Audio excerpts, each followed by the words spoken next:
Good afternoon, Swamp Fox bookstore fans and readers. I was just doing some shelf dusting and seeing, what's on the shelves and what amazing books we have. There are so many new releases that have come out last week and this week. There's some really good books, but I wanted to talk about a few books that maybe have been on our shelf for a while but are highly recommended. But then I realized as I was looking at some of these books, we have books that are sort of paired together. There's a historical fiction book that also has a nonfiction pairing in the history section. So I wanted to talk a little bit about some of these books because I've read either one or the other or both. And so whether you're a fan of historical fiction and you want to dive farther into that, or maybe you're wanting to read a true account of something that a historical fiction book was based on, we have both for you. And so I'm going to start out with some books about propaganda during World War II. The book that I just finished listening to last week, The War of Words, How America's GI Journalists Battled Censorship and Propaganda to Help Win World War II, is an amazing book. If you do audiobooks, I love the audiobook on this one. This one was great. This talks at the beginning a little bit about Hitler and how he weaponized the press and other media outlets to leverage his beliefs upon the people that he was ruling over. But then it goes really more into depth about how the military utilized newspapers and flyers to motivate and inform the troops during World War II and how that brought them all together. This is a very timely novel. I really highly recommend it. We have copies of it in stock, but you can also get the ebook, I believe, from bookshop.org and the audiobook from libro.fm. So if you're into nonfiction, you can do this. But if you're into historical fiction or want to venture into historical fiction, you might check out The Girls of the Glimmer Factory by Jennifer Coburn. This just came out recently from Sourcebooks. It is about a young woman who is being held prisoner in one of the camps. And she is there with some other resistance members, and they are trying to disrupt a filming of a film called Hitler Gives a City to the Jews. And so this talks about sort of the historical fiction aspect of some of the propaganda that was being put out by the Nazi Party during World War II. So if you're looking for a nonfiction look at propaganda during World War II, you can look at The War of Words. And if you're looking at for historical fiction, you can look at The Girls of the Glimmer Factory by Jennifer Coburn. We have both of these in stock. You can also try to get them from bookshop.org or Libro.fm. One of our favorites, staff favorites, customer favorite that has been a solid seller for us since we opened in 2020 is The Nightingale by Kristen Hanna. This book is a tough read. It will break your heart at the end, but it is about two sisters and about the different ways we can resist the powers that be. One of the sisters is actively involved in the resistance movement in France, and her sister is living with a Nazi officer who has taken over their home. And there's some bitterness between the sisters about what they're doing and how they are resisting the occupiers of their country. This is an excellent book. I loved it. I've actually read it and I've listened to it. So the audiobook of this one is excellent as well. But I just want to warn you, this one is a tough read, especially when you get to the end. A book that comes out next Tuesday and is a nonfiction book about the resistance and about sisters is Two Sisters, Betrayal, Love, and Resistance in Wartime France by Rosie Whitehouse. So I haven't had a chance to take a close look at this one that just came in today. Kind of inspired me going live today. But this book will take you on a journey as the author discovers her mother-in-law and aunt managed to escape the killing fields in Vichy, France, and then how they worked during World War II. So if you're looking for a historical fiction book about the resistance in France during World War II, you'll want to check out The Nightingale. And if you are looking for a nonfiction book about the resistance in France during World War II, check out Two Sisters. It comes out this coming Tuesday. So that is excellent.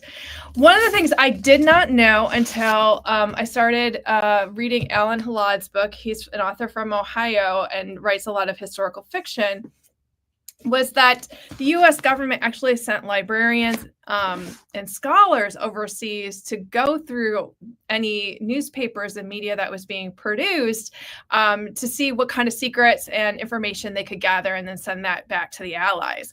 And he wrote a historical fiction book a couple years ago called The Book Spy, and this is really, really great.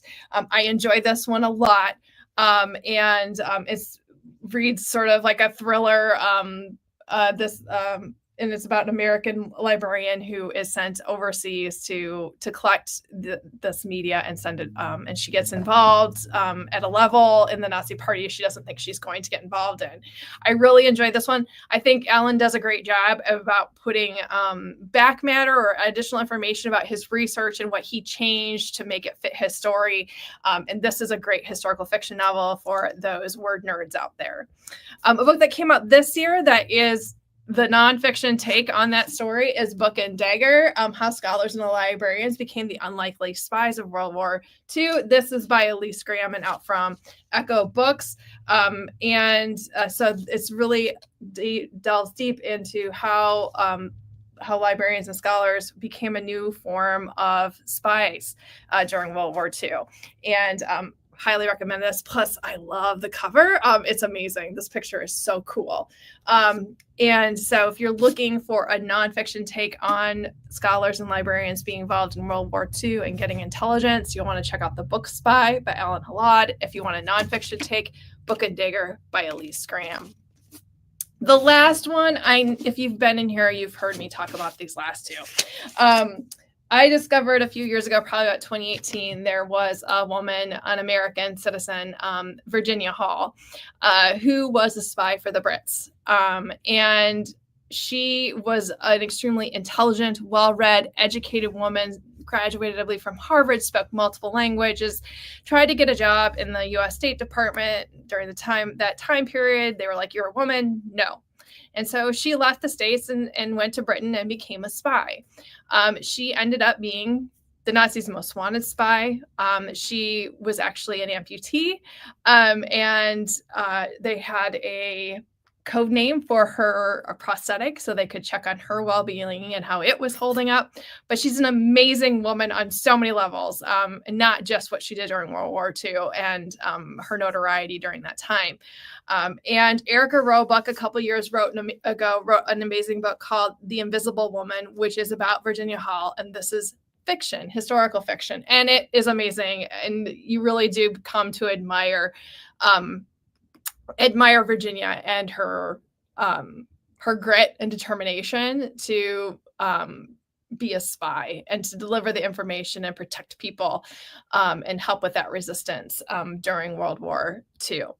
And then a nonfiction book came out that I absolutely love, which is called Codename Badass by Heather Demetrios. And Heather is a true fangirl of Virginia Hall. And this book is such an easy read for a nonfiction book. You just kind of roll along with it and kind of do a lot of cheering and supporting Heather as she kind of goes through Virginia's life from her early days to her being in school, to her losing her leg in a hunting accident. She was an outdoors woman too.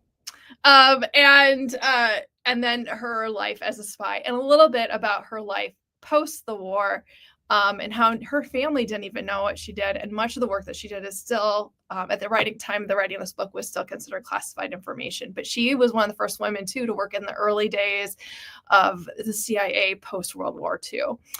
So if you're looking for a historical fiction women's spy novel about World War II, you'll want to check out The Invisible Woman by Erica Roebuck. And if you are looking for a nonfiction take on Virginia Hall, then you want to definitely check out Codename Badass by Heather Demetrios, the true story of Virginia Hall. So those are just some of my picks.